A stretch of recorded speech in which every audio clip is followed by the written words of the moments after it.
इस देवी की पूजा करो और जो चाहोगे वह मिलेगा। हर मनोकामना को पूर्ण कर सकती है यह देवी। तो आइए इस देवी के बारे में बात करते हैं। यह देवी कौन है जो हर मनोकामना, हर कार्य को पूरा कर सकती है।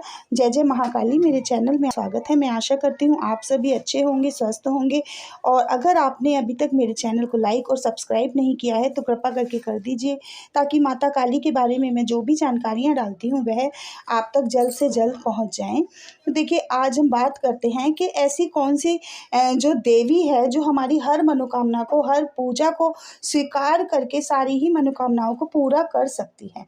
देखिए, वह देवी है आपके घर की कुल देवी। कुल देवी, कुल देवी का मतलब है पीढ़ी दर पीढ़ी पूजे जाने वाली देवी। जो हमारे घर के बड़े बुजुर्ग, हमारी सास ससुर, उनसे पहले जो उनके सास ससुर थे वह उन्हें पूजा कर रहे थे और उन्हें मना रहे थे, तो वह हमारे घर की कुल देवी होती है जिसकी वह पूजा करते थे। वह हमारे कुल की देवी इसलिए कहलाती है क्योंकि हमारे कुल के पूर्वज उसको पहले से पूजा कर रहे थे।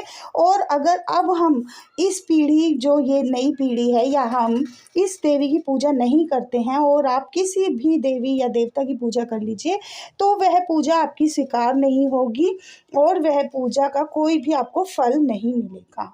तो उस देवी को कुल देवी कहते हैं। और आजकल आधे से ज़्यादा लोगों को तो पता ही नहीं है कि हमारे घर की कुल देवी कौन है। और आप बहुत देवी देवताओं की पूजा करते हैं पर आप सफलता को प्राप्त नहीं करते हैं। आप समझ लीजिए कि आपकी पूजा स्वीकार ही नहीं हो रही है। आसान शब्दों में ये कह सकते हैं कि जैसे हम अपने घर की माँ की पूजा तो करते नहीं हैं और सबकी पूजा कर रहे हैं, सबको पूज रहे हैं, सबको मान सम्मान दे रहे हैं, तो उसका कोई भी फल और कोई भी मतलब नहीं है। क्योंकि अगर आप अपने घर की माता की पूजा नहीं करते, अपनी माँ को मान सम्मान नहीं देते हैं, तो आपकी पूजा स्वीकार नहीं होती है। तो इसी तरह से जो कुल देवी है वह हमारे कुल की रक्षा करती है। मैं आपको बहुत पहले से हर वीडियो में बताती हूँ कि कुल देवी की वीडियो में मैंने बहुत बातें की हैं। कुल देवी का मतलब होता है घर में पूजे जाने वाली देवी। और मैंने यह वीडियो अब इसलिए बनाया है क्योंकि अब होली का त्यौहार आने वाला है और होली के त्यौहार में सबसे पहले पूजा होती है हमारे घर की कुल देवी का। जो स्थान होता है वह सर्वप्रथम होता है, सबसे ऊपर होता है। इसलिए आपको होली पे जाकर अपने घर की कुल देवी की पूजा करनी है, उनको मान सम्मान देना है, उनका भोग प्रसाद चढ़ाना है। और दिवाली पर भी आपको इसी तरह से करना है। घर की कुल देवी सारे ही जो बंधन होते हैं उनको काट देती है, वंश की बेल को बढ़ाती है, मांगलिक कार्य होते हैं, जो भी अच्छा कार्य होता है वह हमारे घर की कुल देवी की बदौलत ही होता है। तंत्र मंत्र नहीं होते हैं और कोई भी आपके ऊपर, चाहे मारण क्रिया हो, चाहे कुछ भी हो, वह कुछ भी नहीं हो सकता है अगर आपकी कुल देवी आपके साथ खड़ी हुई है। हर मनोकामना को पूर्ण करने वाली, उन्नति के रास्ते को खोलती है। तो यह देवी की पूजा करके आप सर्वप्रथम सारी ही मनोकामनाओं, सारी ही चिंताओं को माँ के ऊपर छोड़ सकते हैं। माँ आपके साथ हैं तो आप चाहे किसी भी देवी देवता की पूजा ना करें, कुछ भी कार्य ना करें, बस अपनी कुल देवी को अगर आप पूज रहे हैं, उन्हें मना रहे हैं, तो आपकी पूजा स्वीकार हो रही है। इसलिए पहले सबसे पहले अपने घर की कुल देवी को पूजना चाहिए, उनकी पूजा आराधना करनी चाहिए। तो आपका जो है सारे ही मनोरथ सिद्ध हो सकते हैं। हर मनोकामना को पूर्ण करके पैसे के रास्ते को खोलती है, छप्पर फाड़ कर जो पैसा देती है और मान सम्मान दिलाती है, वह हमारे घर की कुल देवी होती है।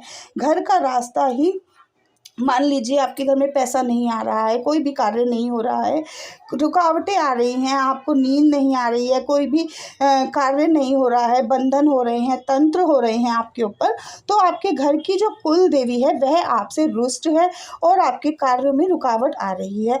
आपको अपने घर की कुल देवी का पता लगाना है। घर से किसी भी देवी देवता की पूजा अगर आप घर में कर रहे हैं और आपको कुल देवी का पता नहीं है, तो अपने बड़े बुजुर्गों से आपको पूछना पूछना चाहिए। अगर आपको पता ही नहीं चल रहा है, आपने बहुत कोशिश कर ली है, तो सुबह के समय में या शाम के समय में अपने घर के मंदिर में एक दिया आपको जलाना है और अपना नाम बताना है। घर के मंदिर में बैठकर एक दिया में तिल्ली लगाने से पहले, माचिस की तिल्ली जब आप लगाते हैं उससे पहले अपनी कुल देवी से प्रार्थना करनी है कि माँ, मैंने बहुत कोशिश करी है पर आपका कुछ भी पता नहीं चल रहा है, आप कहाँ पर हो, आपका स्थान कहाँ पर है। माँ, मैं आपका आवाहन करता हूँ, आप जहाँ कहीं भी हैं मेरे इस दीपक को स्वीकार करें और मेरे इस दीपक पर आसन ग्रहण कीजिए माँ, और मुझे अपने दर्शन दीजिए। जब आप इस तरह से दीपक जलाते हैं और माता का आवाहन करते हैं, अपने घर की कुल देवी का, तो माता दौड़ कर आती है और आपको आपके उस दिए पर ही आपको दर्शन हो जाते हैं अपनी कुल देवी के। लेकिन ये एकदम से नहीं होगा कि आपने आज जलाया और आज ही आपको माता के दर्शन हो गए।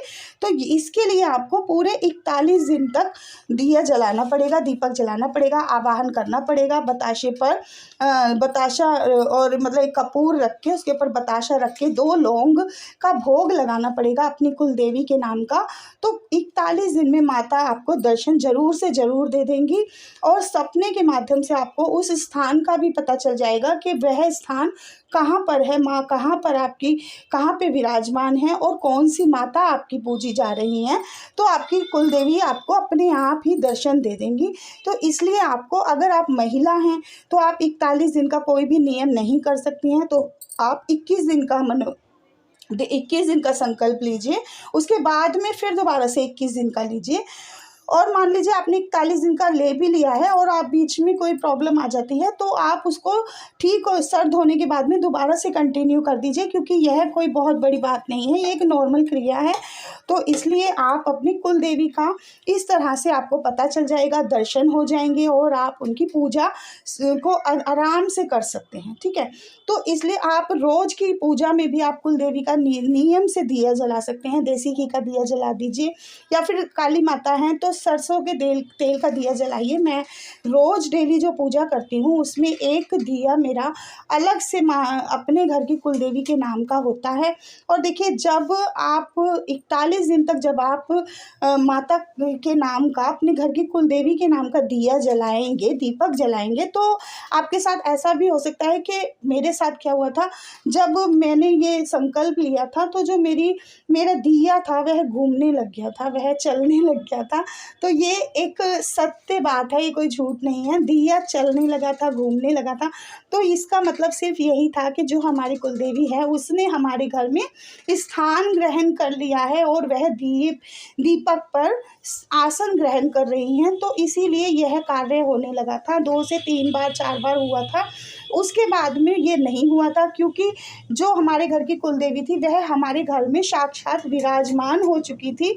तो इसलिए यह कार्य फिर नहीं हुआ था, क्योंकि अब हमारे घर की कुल देवी कहीं नहीं गई हैं, हमारे घर में है, हमारे पास हैं। तो हमारी सारी ही मनोकामनाएं भी पूरी होती हैं, मान सम्मान मिलता है। यह सभी के लिए है। होली पर, दिवाली पर, ये जो होली आ रही है, इस पर माता की विशेष पूजा करें और इनके दर्शन करने के लिए इनके धाम पर जाइए, इनकी पूजा कीजिए, इनका भोग प्रसाद दीजिए और अपने घर की कुल देवी को पहले मनाइए, बाद में सारे देवी देवता पीछे होते हैं। इसी तरह से अगर आपने इस देवी की पूजा कर ली और इन्हें मना लिया तो आपके सारे ही कार्य सिद्ध होने शुरू हो जाएंगे। मैं आशा करती हूँ आपको मेरी